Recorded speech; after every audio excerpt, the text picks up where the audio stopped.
Assalamualaikum warahmatullahi wabarakatuh. Bertemu kembali dengan Miss Sahla. Halo anak-anakku kelas 3B. Bagaimana sayang kabarnya? Alhamdulillah masih semangat dan tetap sehat ya. Baik, sekarang hari Rabu, yaitu pelajaran pertama adalah akidah akhlak. Sebelum kita memulai pelajaran akidah akhlak, alangkah baiknya kita membaca doa sebelum belajar dulu ya, agar ilmu kita menjadi ilmu yang bermanfaat. Amin. Angkat tangan dulu. Bismillahirrahmanirrahim. Raditu billahi rabba wa bil islami dina wa bi muhammadin nabiyya wa rasula wa rabbi zidni ilma warzuqni fahma. Amin.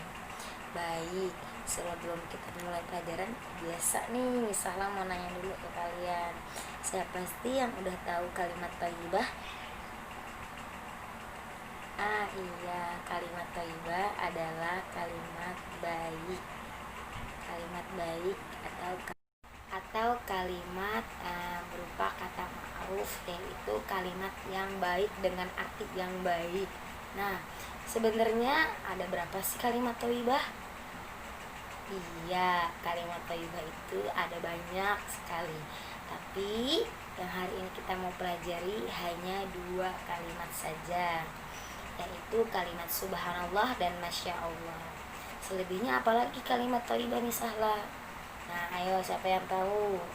Iya, ada alhamdulillah, terus ada insya Allah, terus ada Allahu Akbar, astagfirullah, basmalah, terus banyak lagi contoh-contoh lainnya sayang yang sering kita ucapkan. Nah, oke, kita masuk ke pelajaran ya. Next. Nah, kalimat thayyibah, subhanallah dan masya Allah. Pengertiannya sayang, artinya kalimat thayyibah adalah kalimat atau ucapan yang baik. Kalimat thayyibah diucapkan untuk mengagungkan asma Allah Subhanahu wa taala. Sehingga dengan mengucapkan kalimat thayyibah tersebut dinilai sebagai ibadah. Nah, kalimat thayyibah ini adalah kalimat yang sangat baik untuk mengagungkan atau meninggikan nama-nama Allah. Nah, semakin kita sering mengucapkan kalimat thayyibah, maka nilai ibadah kita semakin banyak daripada kita mengucapkan kalimat-kalimat yang tidak bermanfaat dan tidak ada arti. Lebih baik kita dari mulai sekarang sering menyebutkan kalimat-kalimat thayyibah. Kayak misalkan kalian mau punya janji, kalian bilangnya insya Allah. Kalau kalian ingin memulai sesuatu, kalian membaca bismillah. Kalau kalian sudah melakukan sesuatu, maka mengucapkan alhamdulillah, dan masih banyak lagi. Nanti misalnya terangin ya kalimat subhanallah dan masya Allah dulu. Oke, next. Kalimat thayyibah subhanallah, yaitu kalimat subhanallah berarti maha suci Allah, yang diucapkan ketika melihat sesuatu yang menakjubkan atau indah, dengan catatan itu murni atas kekuasaan Allah Subhanahu wa taala dan tanpa campur tangan manusia. Contohnya ketika melihat keindahan pemandangan alam, orang yang cantik atau tampan, mukjizat karomah lainnya. Nah, baik. Nah, kalimat subhanallah di sini yaitu artinya Allah Maha Suci, yang sering diucapkan ketika melihat sesuatu yang indah atau menakjubkan yang diciptakan oleh Allah. Nah, karena Allah pencipta semua di dunia ini, maka kita selalu takjub dengan ciptaan-ciptaan Allah yang sangat indah. Tidak ada campur tangan manusia. Maksudnya tidak ada campur tangan yang dibuat oleh manusia. Semua murni ciptaannya Allah. Pintar. Seperti apa tadi contohnya? Iya, melihat keindahan pemandangan alam. Nah, pemandangan alamnya itu seperti yang digambar, ada gambar pantai. Pantai ini sangat indah sekali sampai kita takjub atas ciptaan Allah, sampai jadi kita harus mengucapkan kalimat subhanallah, ya Allah maha besar engkau, ciptaan engkau sangat indah. Nah, daripada kalian mengucapkan kalimat yang tidak ada artinya, maka kalian lebih baik mengucapkan kalimat subhanallah.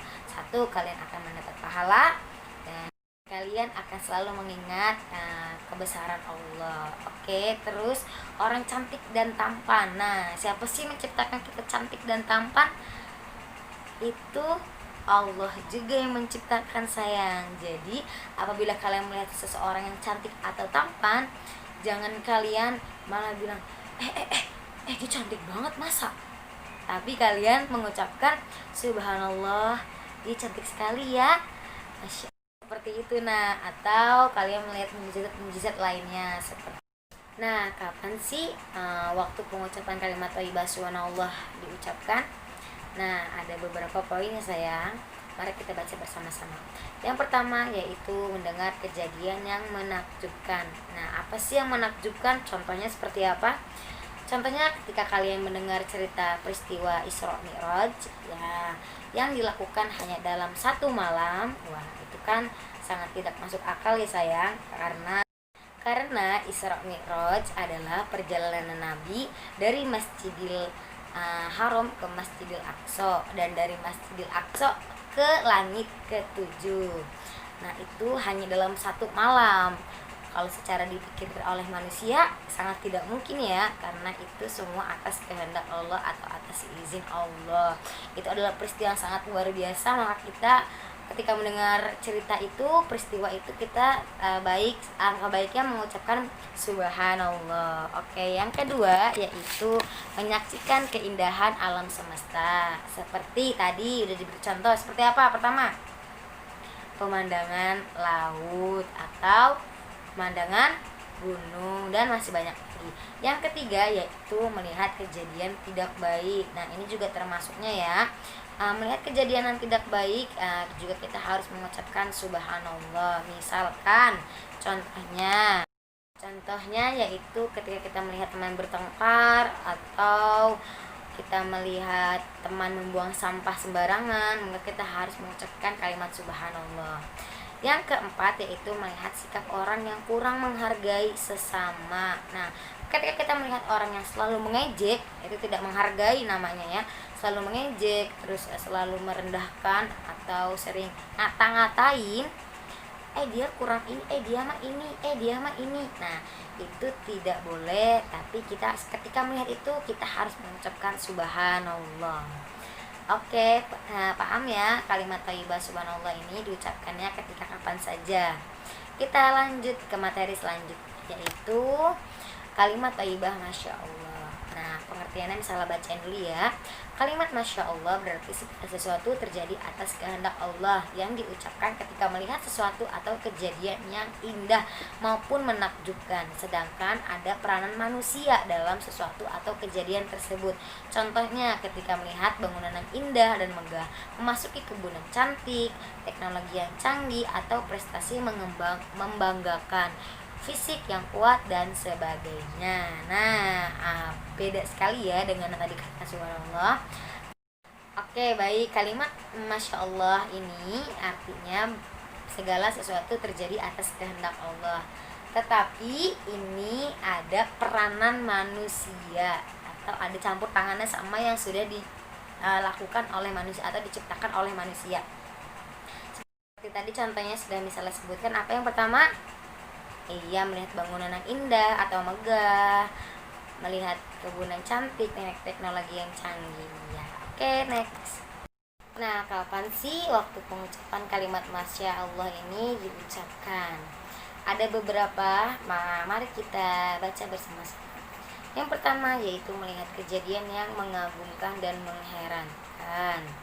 Contohnya ketika kita mengucapkan kalimat masya Allah pada kejadian yang mengagumkan dan mengherankan, maka kita akan teringat kepada Allah, karena semua yang diciptakan Allah ini adalah kehendak Allah.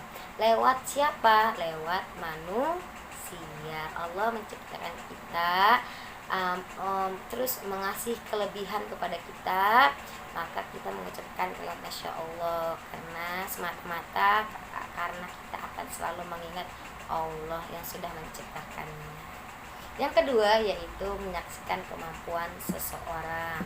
Misalkan kalian melihat kayak seperti pencipta pesawat pencipta mobil, pencipta HP, itu semua yang menciptakan adalah manusia yang sangat pintar dan sangat hebat.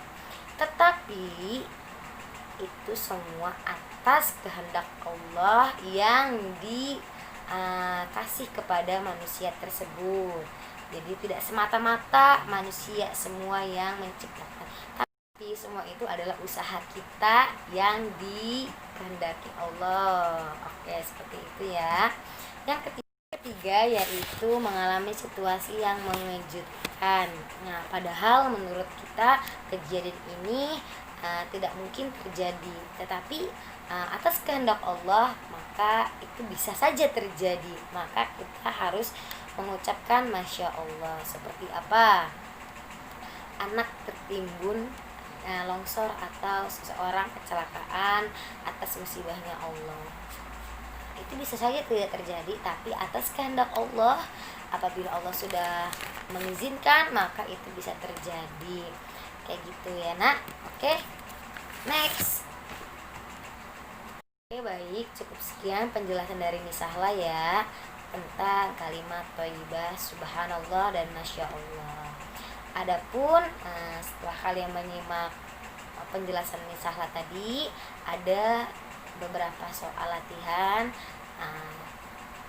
Nanti kalian salin ke buku tulis ya.